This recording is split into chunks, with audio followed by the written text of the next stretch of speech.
Welcome to part 2 of our 3-part series, Pandemics, the Key to Prevention. In the previous episode, we learned that the current global pandemic, COVID-19, is a zoonotic disease, meaning it came from animals. We have also learned that over the past century, zoonoses, animal diseases transmissible to humans, have caused almost all of the world's pandemics, in which hundreds of millions of people have died. COVID-19 has been traced to bats, which then transferred the virus to pangolins, or scaly anteaters. These animals were being sold for human consumption in a wet market in Wuhan, China. But how does such transmission between animals occur?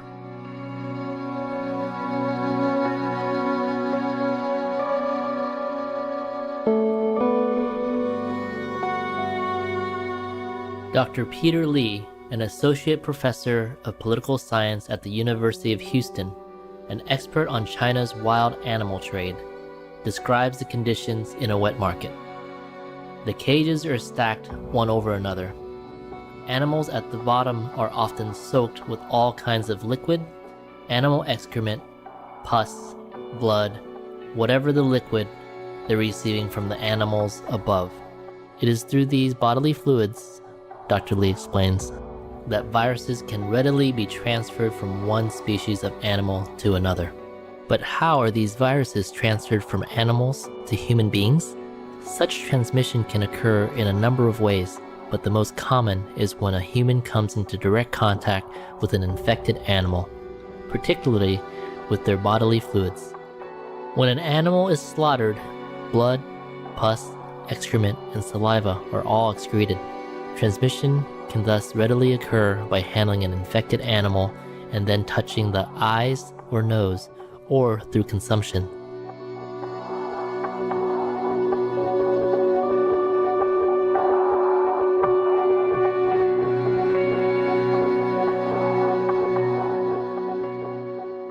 Once a zoonotic virus has been transmitted from an infected animal to even one person, it can then spread rapidly to other human beings. Over the past century, almost every pandemic has been a zoonosis. Swine flu, H1N1, emerged from pigs, MERS from camels, avian flu from poultry, AIDS from chimpanzees, Ebola from bats and chimpanzees, and SARS from civet cats. World authorities and organizations have become increasingly alarmed about the ever-increasing number of zoonotic diseases. The United Nations Food and Agriculture Organization, FAO, states, "The world is currently facing an unprecedented increase of emerging and re-emerging animal diseases and zoonoses." The World Health Organization has also expressed concern, estimating that approximately 1 billion illnesses and millions of deaths occur each year from zoonoses, and that 60% of all existing infectious diseases in the world came from animals. What is even more alarming is the number of new diseases, such as COVID-19, that are surfacing. The U.S. Centers for Disease Control and Prevention, CDC, estimates that currently 3/4 of all new or emerging diseases derive from animals.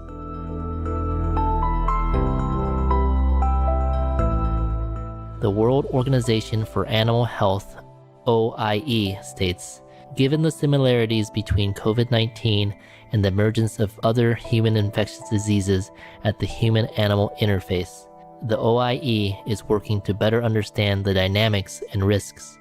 After realizing that COVID-19 started through the trade and consumption of wild animals, the government of China quickly passed new legislation entitled "Comprehensively Prohibiting the Illegal Trade of Wild Animals," eliminating the bad habits of wild animal consumption and protecting the health and safety of the people. The law bans the sale of all non-aquatic wild animals. In addition, China temporarily closed many of its wet markets. Is a temporary closure of wet markets enough? What should be done to prevent future outbreaks? What government action is necessary? We'll explore these questions right after this important message. Please stay tuned to Supreme Master Television.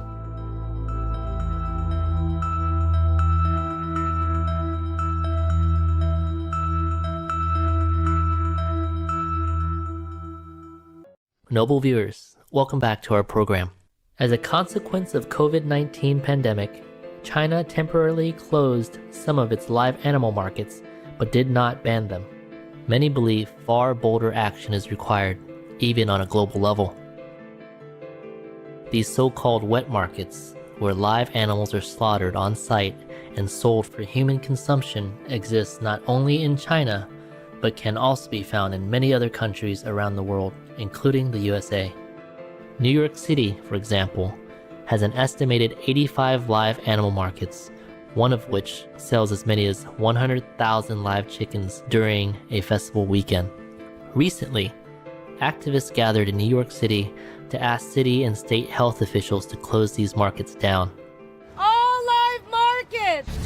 This is Donnie Moss with TheirTurn.net at City Hall in New York, where about 20 activists have gathered to ask city and state health officials to shut down the estimated 85 live animal markets in New York. COVID-19 has been confirmed as starting in a live animal market in China. They're petri dishes. They are breeding ground for bacteria. Anyone who steps foot into these markets, they will track the bacteria, the animal's entrails, the blood, the feces. They will track that on the subways, into their homes, their schools, to medical facilities, into their work. The fact that these are still operating in our city is absolutely abhorrent. Ag and markets! And live markets! Outbreaks like swine flu, avian flu, mad cow disease, SARS, coronavirus. What they all have in common is animal consumption. CDC! It's an emergency! The only way to guarantee that this never happens again is to shut down all slaughterhouses. Other groups in the US are also demanding the closure of wet markets. The Physicians Committee for Responsible Medicine, PCRM, a US organization with a membership of 12,000 doctors, has filed a legal petition with the US Surgeon General that states live animal markets are a welcome mat to coronaviruses. The failure to close a single live animal market in China led to a pandemic that has closed countless businesses worldwide and led to an enormous death toll and economic havoc. PCRM is demanding that all live animal markets in the US be shut down immediately.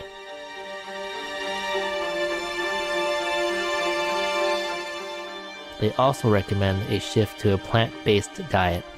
Dr. Anthony Fauci, one of the leading COVID-19 experts in the US and a member of the Coronavirus Task Force, also recently called for a ban of wet markets.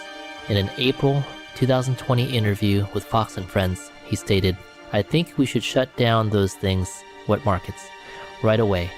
It boggles my mind how when we have so many diseases that emanate out of that unusual human-animal interface, that we don't just shut it down." I don't know what else has to happen to get us to appreciate that, because what we're going through right now is a direct result of that. This view was echoed by the highly respected US Senator, the Honorable Lindsey Graham, who is calling for worldwide government action, stating, "How many times do we have to go through this before we change our behavior? It's just not in China. It's in Southeast Asia. It's in Africa. We have wet markets where wild exotic animals are being slaughtered and consumed on the same premises as chicken and pork, and it gets into the stream of the animals and eventually the human beings." The global animal rights organization, People for the Ethical Treatment of Animals, PETA, is sending a petition to the World Health Organization calling for a closure of all live animal markets in the world.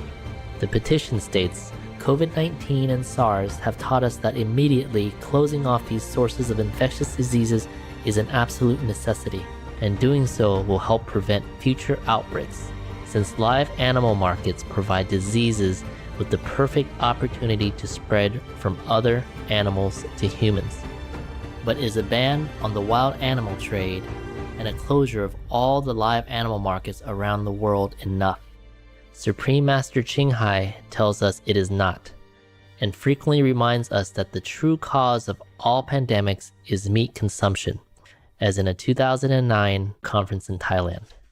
According to the scientific study of these fatal diseases, all of them originated from human hunting or slaughter of animals for meat. Other pandemics, such as the 1918 outbreak, in which 50 to 100 million people perished, and the one that continues to claim lives today, have their source in animals being raised to be slaughtered for meat consumption. So you see, the question is not so much whether these terrible diseases come from wild or livestock animals, but that they truly came from animals. They also are based in humans killing for meat, a so-called food that is being scientifically shown to be a poison. This is the activity that must cease for the betterment of humanity, animals, and our world. The meat eating must stop. The major pandemics and its consequences are summarized along with the estimated global economic costs below. Spanish flu, 1918 to 1920, an estimated 500 million cases and 50 to 100 million deaths, with an economic cost of $3 billion plus, which was about 5% of the global GDP at that time. Asian flu, 1957 to 1958, over 500 million cases and 1 to 4 million deaths, with an economic cost of over $9 billion. Hong Kong flu, 1968 to 1969, over 500 million cases and 1 to 4 million deaths, with an economic cost of more than $34 billion till today, which includes the vaccination cost. HIV, AIDS, 1970s and to date, an estimated 74.9 million cases and 32 million deaths and counting. The economic cost is $144 billion till 2020 and counting.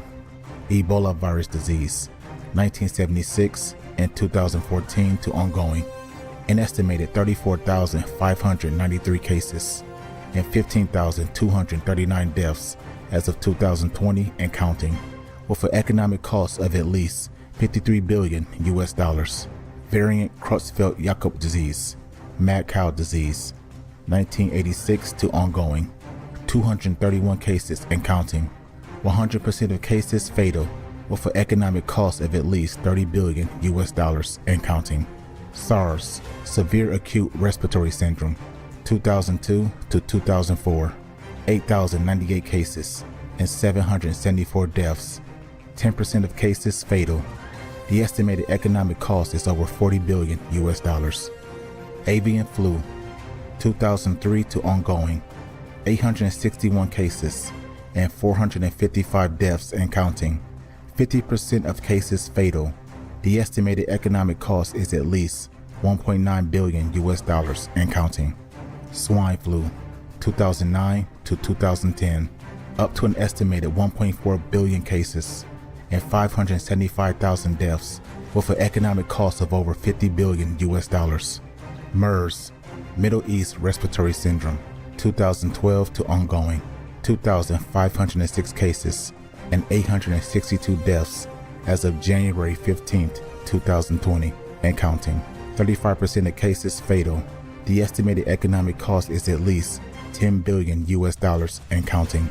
COVID-19, 2019 to ongoing, an estimated 4.9 million cases and 329,300 deaths as of May 22nd, 2020 and counting. The International Monetary Fund, IMF, stated that COVID-19 could cost $9 trillion in 2 years. Precious viewers, thank you for your company today.